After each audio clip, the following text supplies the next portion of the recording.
Tomorrow is a big day. Tomorrow's going to be great because we're going to give away this right here. Then I can stop selling. I'll probably sell out about something else. Who are we kidding? This is a Journey Together Master Set. And tomorrow we are going to give this to one lucky subscriber. So this is everything that you could pull from a booster pack. Every single holo, common, uncommon, reverse holo, double rare, ultra rare, illustration rare, special illustration rare. These are slapping. These are really cool. But we got it all together in this amazing custom binder that the Unlucky Collector did for us. You can follow him on Instagram at the Unlucky Collector. But we're going to give this away to one lucky subscriber tomorrow. So make sure you come back for tomorrow's video. It should be a little bit different, a little bit fun. I got to take some responsibility, so it's going to be a good video. But yeah, we get to give this to one of you. So make sure you're subscribed, scroll down, hit that subscribe button, and then you want to go and leave a like and a comment on this video. I will leave the link for this video in the description, but this is the thumbnail that you want to search for. Leave a like and a comment on that video. Boom, you are entered. So subscribe, like, comment, come back tomorrow. Boom, see if you won, and then we will begin Destined Rivals. Destined Rivals will be a fun master set, but we got to talk about the Pokemon card market because it seems like it's starting to get better. It seems like demand is starting to fade a little bit. Not there yet, but I think that is very important to remember, or very important to note. Yeah, there's a Prismatic Evolutions restock coming or reprint coming. Yeah, for some people, it doesn't look like it's going to be great. While we were told that numbers are fairly large, we have no idea what's going to happen at distros, and every distro does things differently. So distribution centers that I use might not be the same distro center that maybe your LGS uses or an LGS that you like and support uses. I'm sure some distros are going to charge higher prices. They'll probably limit things. They'll probably keep stock in-house for a while and limit it to maybe one case a week or something like that. It's all going to be very strange as we continue to ramp up where more product becomes available. But as more and more people exit the hobby or they see these dollar signs starting to fall, because I mean there's a lot of singles that are falling, nosediving really hard. We're seeing some nice corrections going on. We're not going to call it a crash, but definitely a correction because the FOMO just spread like crazy. And I think when people saw these opportunities for money, a lot of people kind of came into the hobby and they were looking up stuff, maybe Google searching, maybe looking up content, FOMOing, looking whatever they could find. Oh, I got to buy this, I got to buy this, I got to buy this. It's hot right now. I can grade it, I can flip it. And now as interest is starting to fade a little bit, it's kind of dying a little bit.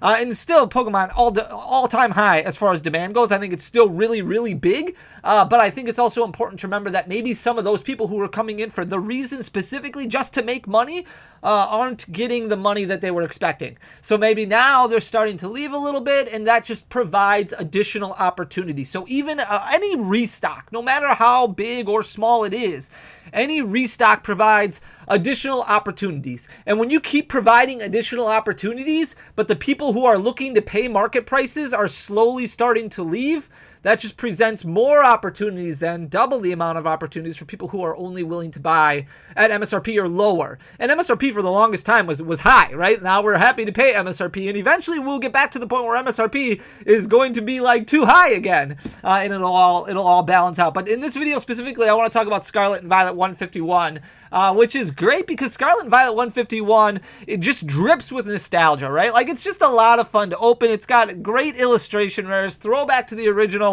151, amazing special illustration rares. Pull rates aren't great, not as great as what they were in SV Base or Paldea Evolved or Obsidian Flames.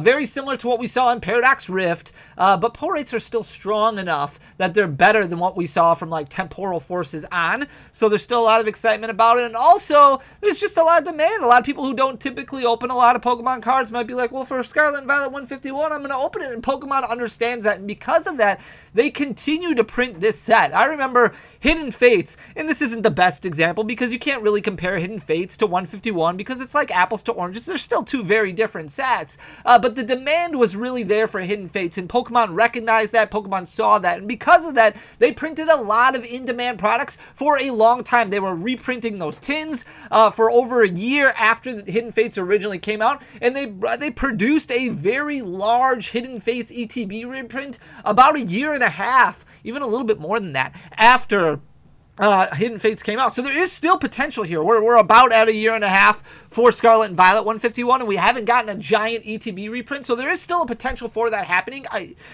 mean, as each day passes, the potential becomes lower and lower and lower, but we are getting a restock of poster collections. It looks like we're getting, GameStop seems to be getting a restock of Zapdos collection boxes, and you still see booster bundles popping up, Blooming Waters popping up, and yeah, they do get bought up a lot, but again, like I was saying, as time goes by, and the people who are willing to pay market or buy out stores starts going down, and the opportunities start continuing to creep up, that just gives more opportunity for people who are looking to pay MSRP or less, which is great.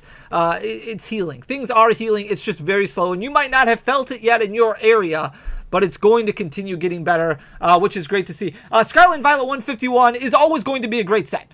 So, like, remember that. It's always going to be very popular. It's always going to be filled with demand. It's always going to be loved to be opened. Like, we talk about, I mean, you talk about rip and strip streamers. You talk about people who stream on Drip or whatnot, or whatever streaming platform they might want to stream. Like, those pack breaks are always going to be big for 151. It's just going, there's always going to be demand for it because it does drip with nostalgia. A lot of people do love opening it, and because of that, sealed product for 151 is just going to continue to climb. Yeah, it's going to go through peaks and valleys, but you can see sealed product for 151 is still crushing it right now. We're looking at 3 months of data right here. It's still up almost 50% over the last 3 months. Now, this is the Pokemon Center exclusive box. Obviously, it's got that stamped Snorlax inside, which is different than the normal Snorlax. We are probably at a point where they're not going to reprint, and if they do put more of these out there, it's going to be in a small quantity. When it comes to the Pokemon Center exclusive, there's going to be way too much demand. I just think we're well past a reprint happening for an exclusive ETB, but because of that, it just keeps climbing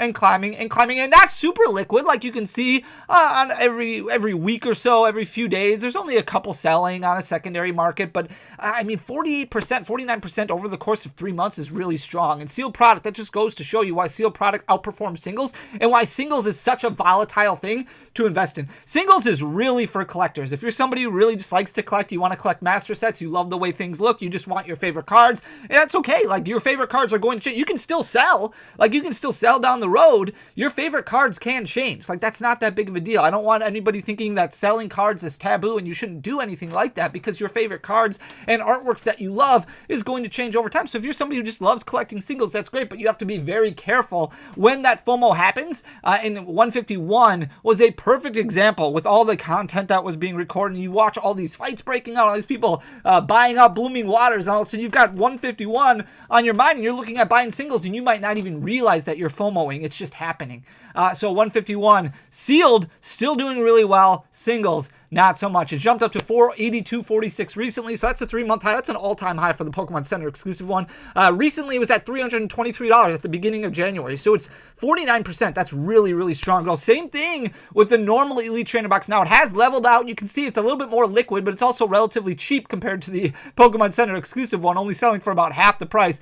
But for a set that's a year and a half old, now you compare this to Hidden Fates. Hidden Fates, at one point in time, 9 months after release or so, was hovering right around $300. So there is still room for this to grow, which is crazy to even think about.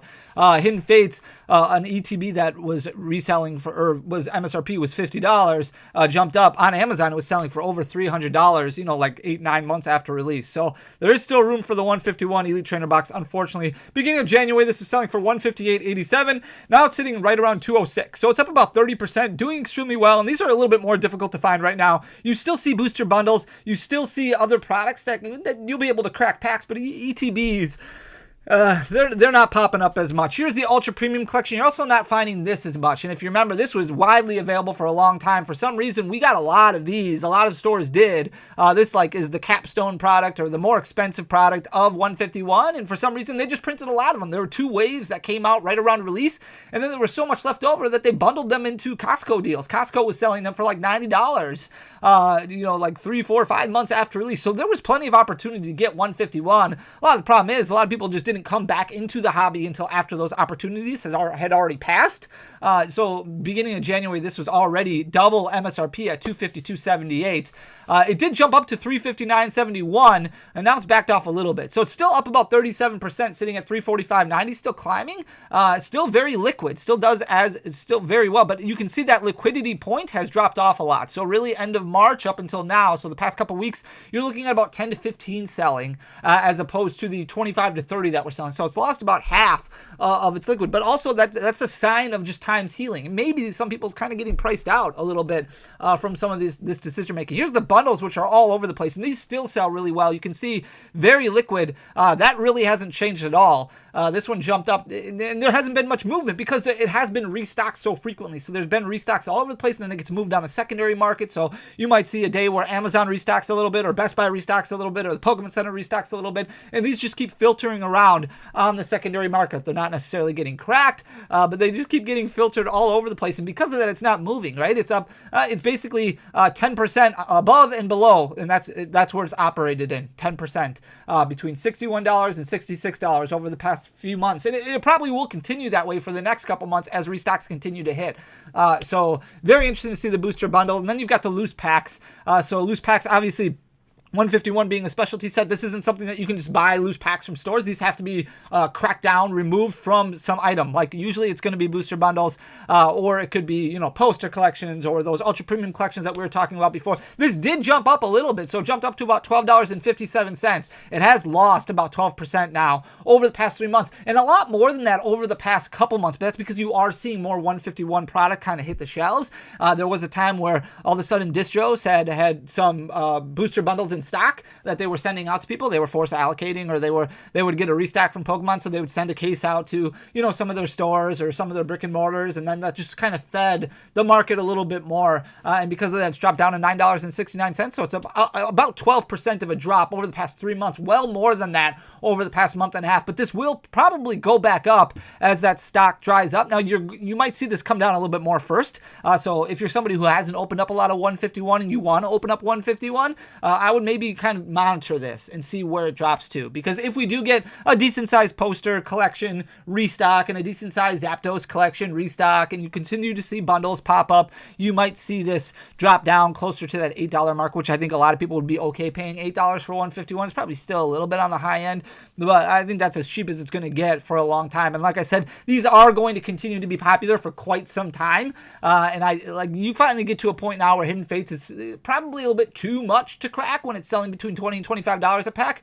but even when it was selling for $17, $18 a pack, people were more than happy to pay $17 to $18 to crack Hidden Fates. So you're probably going to see the same route as 151 continues to grow with age. If we look at the singles, not doing great. And this is this could not speak any more clearly about what a correction looks like. So I'm not going to talk about pump and dump or anything like that. I don't think this was necessarily manipulation. I think a lot of this was just, there might be some signs of buyouts, but also some signs of just like poor decision making, FOMO, things like that kind of couple the perfect storm of demand and supply not meeting that. And then all of a sudden people like, okay, well, it was fun for a couple months, but I kind of want to sell off some of these Pokemon cards, maybe buy some Destined Rivals, but for the most part, I want to save money for the Switch 2, or I want to save money for something else. Summer's coming, I want to go on a trip somewhere, whatever the case may be. People starting to kind of exit out of some of their positions when it comes to singles, and that's why singles are so dangerous, because they are so volatile. January 8th, this was only selling for $221.65. I say only, that's high. A year ago, it was only selling for $100. So definitely still growth, right? You're still looking at about 8.5% above where it was 3 months ago, but you can see it jumped all the way up to almost $300. It hit $292.49. So it's lost 20% of that over the past couple months. So pretty much everything it gained in the past 3 months has now been erased. So it still is sitting up about 8% over the past 3 months, but it's about 20% down from where it was just a month ago.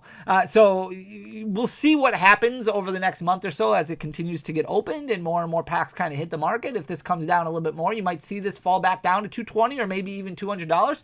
But definitely if you're somebody who's still looking to finish 151 and you didn't want to pay the expensive single prices, now is where you can kind of reap the rewards of being patient as these continue to fall. Same thing with the Blastoise EX. This one had jumped up to about $89, so almost hit that $90 mark, and now it's back down to $76. So it's relatively flat over the past 3 months, but if you look what it's done over just the last month, it's lost about $15, which is, again, about 20% that this has dropped over the past month. So everything that it's done over the last 3 months, gaining up to that $90 mark, has now been erased.